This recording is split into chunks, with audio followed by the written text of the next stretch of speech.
ছেলে হওয়া এত সহজ না, অনেক কিছু ঘুরে আমাদের মাথায়।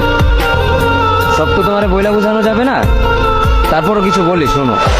আমরা ছেলেরা বউর সামনে মার সাথে ভালো করে কথা বললে মার আঁচলে থাকা সন্তান, আবার মার সামনে বউর সাথে ভালো করে কথা বললে বউর গোলাম।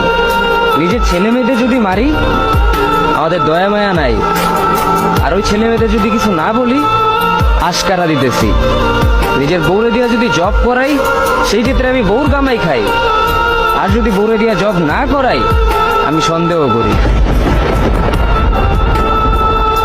সারাদিন ঘরের বাইরে থাকলে আমরা ভাদাইম্মা, আর যদি ঘরের ভিতরে থাকি তাহলে বেকার, কাজ কাম নাই।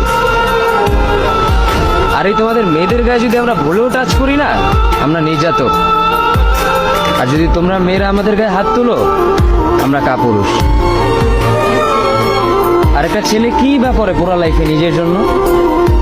মার ওষুধের থেকে শুরু করে বউ বাচ্চার প্রত্যেকটা সব পালন করার দায়িত্ব একটা পুরুষের। কিন্তু কি লাভ এত কিছু কইরা?